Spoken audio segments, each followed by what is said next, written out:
بسم اللہ الرحمن الرحیم۔ السلام علیکم سیکنڈ ایئر۔ آج کا ہمارا ٹاپک ہے مسلمانوں کی آمد کے وقت برصغیر کی تعلیمی حالت۔ اس سے پہلے ہم مسلم مفکرین کے بارے میں پڑھ رہے تھے۔ مسلم مفکرین ہم نے چاروں پڑھ لیے ہیں۔ آج ہم پڑھیں گے کہ مسلمان جب برصغیر میں آئے تو یہاں پر تعلیمی حالت کس قسم کی تھی۔ مسلمانوں کی آمد کے وقت یہ خطہ جہالت اور تاریکی میں ڈوبا ہوا تھا۔ آریاؤں کی آمد کے بعد یہاں کا معاشرہ مضر اور ذلیل دو ذاتوں میں تقسیم ہو چکا تھا۔ تعلیم اور تعلم پر صرف برہمن کی اجارہ داری تھی، حتیٰ کہ کشتری اور ویش بھی تعلیم و تدریس کے شعبوں میں برہمنوں کے ساتھ شریک نہیں ہوتے تھے اور شودر پیدائشی طور پر کمتر سمجھے جاتے تھے۔ یعنی ہندو معاشرہ جو تھا یہ چار حصوں میں بٹا ہوا تھا: برہمن، کشتری، ویش اور شودر، اور سب تعلیم پر اور تعلیمی معاملات کے اوپر جو تھی یہ برہمن کی اجارہ داری تھی۔ تعلیم و تعلم پر یہ سمجھتے تھے کہ جتنی بھی ان کی مذہبی کتابیں ہیں یا مذہبی تعلیمات ہیں یہ صرف برہمن ہی جو ہے وہ پڑھ سکتے ہیں، باقی تینوں ذاتوں کا جو ہے وہ اس پر کوئی حق نہیں، اور شودر تو انتہائی کم تر لوگ جو تھے وہ سمجھے جاتے تھے۔ ان کا کام دوسرے طبقوں کی خدمت کرنا تھا اور تعلیم کے دروازے ان پر بند تھے۔ اسلامی تعلیمات میں عدل و انصاف اور انسانی مساوات کو بنیادی اہمیت حاصل ہے۔ اب یہ تو تھا برصغیر میں دو بڑی قومیں تھیں، ایک مسلمان تھے اور دوسرے ہندو تھے۔ ہندوؤں کا جو تھا یہ طریقہ کار تھا یا ان کا جو ہے وہ یہ جہالت تعلیم کے معاملے میں پائی جاتی تھی، لیکن دوسری طرف اسلام کیا کر رہا ہے؟ اسلام جو ہے یہ عدل و انصاف اور انسانی مساوات کو بنیادی اہمیت دیتا ہے۔ اسلام میں تمام انسان جو ہے وہ برابر ہیں، کسی کالے کو گورے پر، کسی گورے کو کالے پر، عربی کو اجمی پر اور اجمی کو عربی پر کوئی فوقیت نہیں ہے۔ فوقیت اگر ہے تو وہ کس چیز کی ہے؟ صرف تقویٰ کی۔ تو یہاں پر انسانی مساوات جو ہے اللہ تعالیٰ اس کا درس دیتا ہے۔ اس کے نزدیک سب انسان برابر ہیں۔ جو جتنا زیادہ پرہیزگار اور متقی ہے، جو جتنا زیادہ اللہ تعالیٰ کے احکامات کی پیروی کرنے والا ہے، اللہ کے نزدیک پسندیدہ وہی ہے۔ اس لیے مسلمان جہاں بھی پہنچے مقامی آبادی کی اکثریت مسلمانوں کی علم دوستی اور ان کی اعلیٰ معاشرتی اقدار کے نتیجے میں اسلام میں داخل ہوگی۔ یہاں کا ہندو معاشرہ بھی مسلمانوں کی ان اعلیٰ روایات سے متاثر ہوا اور ان میں بھی عمومی تعلیم کا تصور فروغ پانے لگا۔ یعنی ہندو بھی مسلمانوں کی تعلیمات سے یا اعلیٰ اقدار سے متاثر ہونے لگے تھے۔ تو برصغیر کے مسلمان حکمران، علماء اور امراء حتیٰ کہ عوام بھی اسلام کے ہماگیر تصور تعلیم سے مکمل طور پر آگاہ تھے، اور مسلمان حکمران عموماً خود بڑے عالم فاضل تھے۔ جتنے بھی ہمارے برصغیر میں مسلمان حکمران گزر چکے ہیں یہ بہت عالم فاضل تھے اور تعلیمات کی بہت اچھی تھی، اس لیے انہوں نے تعلیم و تعلم کی طرف جو ہے وہ خصوصی توجہ کی تھی۔ علاء الدین خلجی اور اکبر جیسے حکمران جو خود عالم نہ تھے وہ بھی تعلیم کے فروغ میں بہت فراغ تھے۔ اکبر بادشاہ جو تھا وہ ان پڑھ تھا، لیکن اکبر نے اپنے دربار میں علماء کو جو ہے وہ خصوصی جگہ اور اہمیت دی ہوئی تھی۔ اس طرح علاء الدین خلجی جو تھا یہ بھی ان پڑھ تھا، لیکن علم اور تعلیم کے فروغ میں یہ لوگ بہت فراخ دل تھے اور علماء کے ساتھ ان کے رابطے بہت تھے۔ اپنے درباروں میں انہوں نے خصوصی جگہ جو تھی وہ علماء کرام کو دی ہوئی تھی۔ انہوں نے بھی تعلیم کی اشاعت کے لیے مسجدیں اور مدارس تعمیر کرائے، اساتذہ اور طلباء کے لیے وظائف مقرر کیے اور ممکن حد تک تعلیمی سہولیات مہیا کیں، جس سے برصغیر میں تعلیم عام ہوئی۔ برصغیر میں تعلیم کو عام کرنے میں مسلمان حکمرانوں کا بہت اہم کردار ہے۔ اورنگزیب، عالمگیر، اس طرح کے ہمارے بہت سارے جو ہے وہ حکمران ہیں جنہوں نے تعلیم کی طرف خاص توجہ کی تھی۔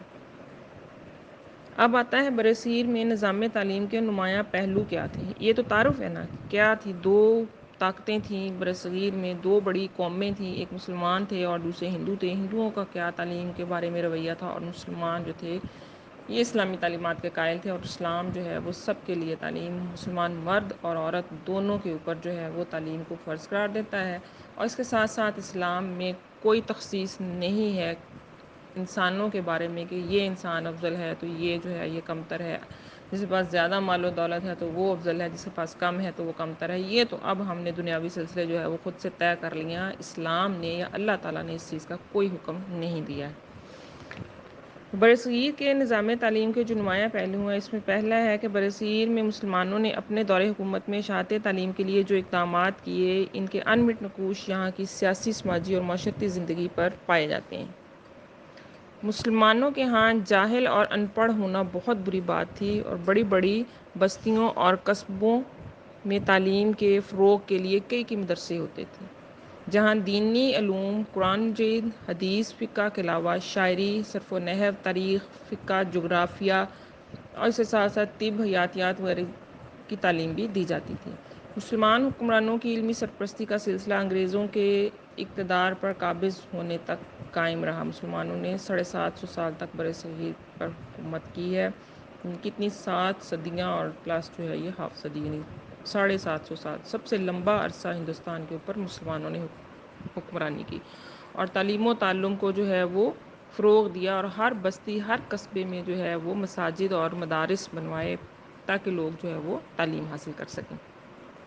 قرآن، حدیث اور فقہ کی تعلیم لازمی تھی، اور اس کے ساتھ ساتھ جو ہے وہ صرف و نحو کی، جغرافیے کی، اردو کی، لغت کی، ان کی تعلیمات بھی دی جاتی تھیں۔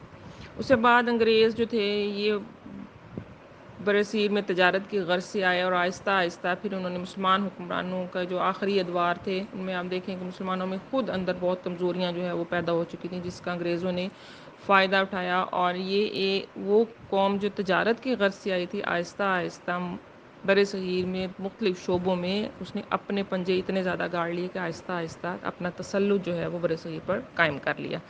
پھر 100 سال تک انگریز جو ہے وہ یہاں حکمران رہے تھے۔ انگریزوں نے ہندوستان پر قبضے کے بعد مسلمانوں کے نظام تعلیم کو بہت نقصان پہنچایا۔ ان کا خیال تھا کہ سب سے پہلا کام ہم یہ کریں کہ یہاں سے مسلمانوں کا نظام تعلیم ختم کریں۔ اگر ہم اس میں کامیاب ہو گئے تو سمجھیں کہ ہم ایسی قوم کو تیار کر لیں گے جو ذہنی طور پر انگریزوں کی غلام ہو جائے گی۔ تو جب تسلط جو ہے وہ مکمل طور پر انگریزوں کا ہو گیا، اور آخری مغل بادشاہ بہادر شاہ ظفر کو انہوں نے جو ہے وہ قید میں ڈال دیا، اور اس کے بعد کھلم کھلا انگریزوں نے ہندوستان پر جو ہے یہ براہ راست حکمرانی شروع کر دی۔ تو انہوں نے کہا سب سے پہلے یہ کیا تھا کہ تعلیمی اداروں میں عیسائیت کی تعلیم کو جو ہے وہ فروغ دیا جائے۔ آہستہ آہستہ انہوں نے اسلامی تعلیمات اور عربی اور سنسکرت، یہ 2 زبانیں جو تھیں، ان کو ختم کرنا شروع کر دیا، اور انہوں نے کہا تھا کہ انگریزی زبان میں تعلیمات دی جائیں گی، سائنسی تعلیمات دی جائیں گی، اور عیسائیت کا جو ہے وہ کھلم کھلا پرچار شروع کر دیا جب ان کا تسلط مکمل طور پر ہو چکا تھا۔ اور ان اداروں کو جو ہے وہ گرانٹس اور ایڈز دی جاتی تھی جہاں پر انگریز حکمران جو تھے وہ استاد پڑھاتے تھے، انگریزی تعلیمات دیتے تھے، اور جن اداروں میں عیسائیت کی جو ہے وہ تعلیم دی جاتی تھی ان کو فنڈز اور گرانٹس دی جاتی تھی۔ باقی اداروں کی انہوں نے یہ سب چیزیں روک دی تھیں۔ ظاہر ہے جب ایک ادارے کے فنڈ اور گرانٹس رک جائیں گی تو وہ ادارہ کیسے سروائیو کرے گا، کہاں سے بچوں کی ضروریات کو پورا کیا جائے گا، کہاں سے استادوں کو جو ہے وہ تنخواہیں دی جائیں گی۔ تو اس چیز نے جو ہے وہ مسلمانوں کی تعلیم کو پھر بہت نقصان پہنچایا۔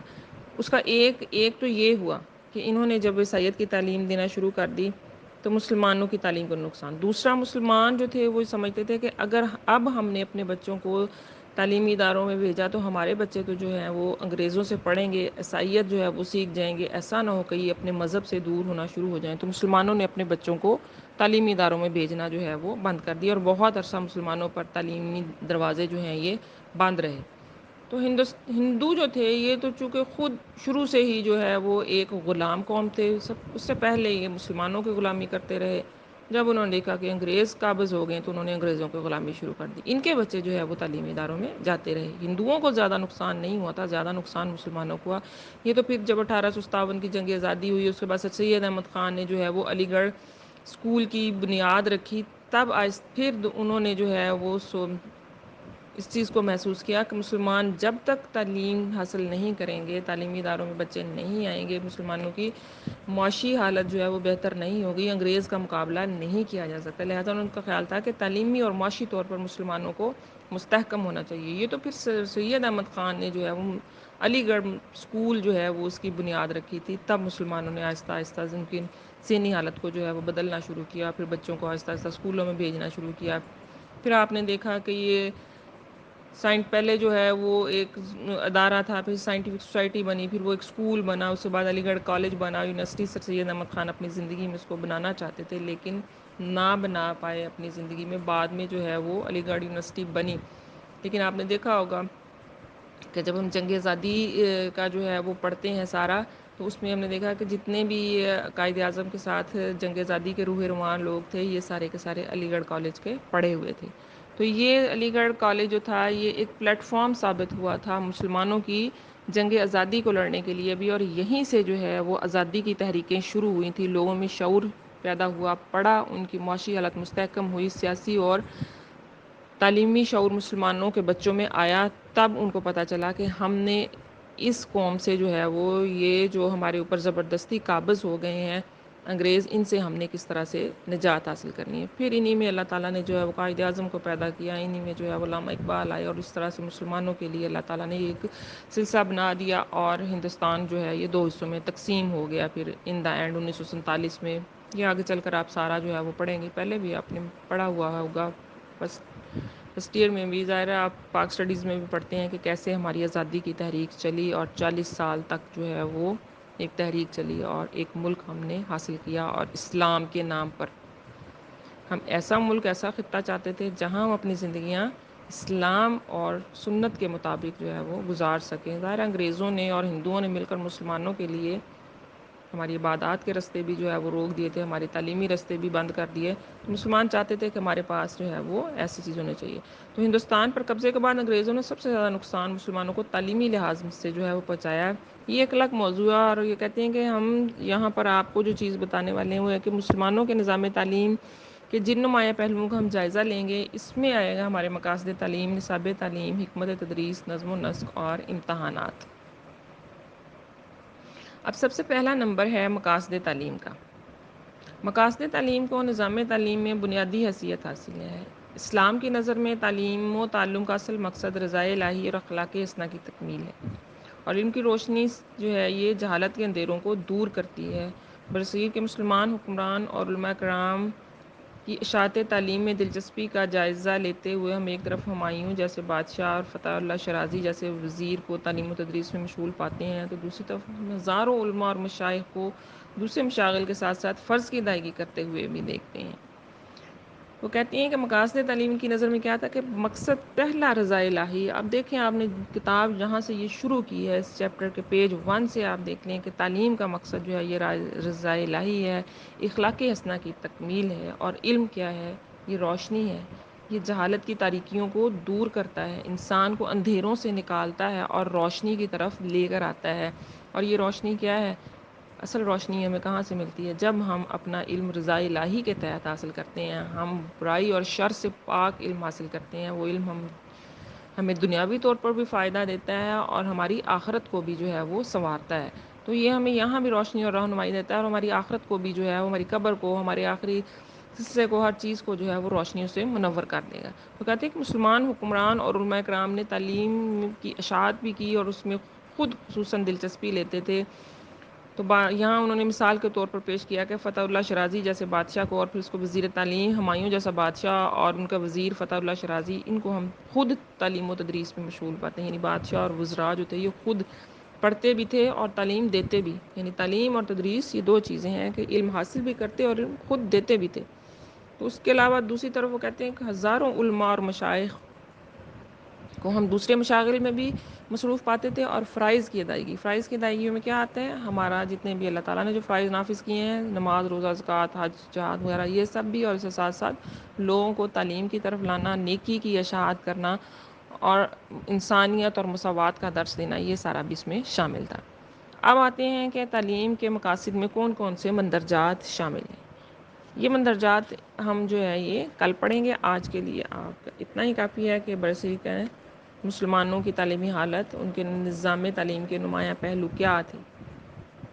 یہ قرآن، حدیث، فقہ اور اس کے ساتھ ساتھ جو ہے وہ دنیاوی تعلیم، یہ ان کے نظام تعلیم کے نمایاں پہلو تھے. مساوات تھی، برابری تھی، علم جو تھا یہ روشنی انہوں نے بنایا، جہالت کی تاریکیوں کو ختم کرنے کی کوشش کی تاکہ مسلمانوں کو ہم دنیا میں ایک طاقتور اور قوم کے طور پر کھڑا کر سکیں. تو یہ آپ یاد کریں گے. کل ہم مقاصد تعلیم کے مندرجات پڑھیں گے انشاءاللہ. اس کو آپ بچے اچھی طرح سے یاد کر لیجئے گا. اللہ حافظ.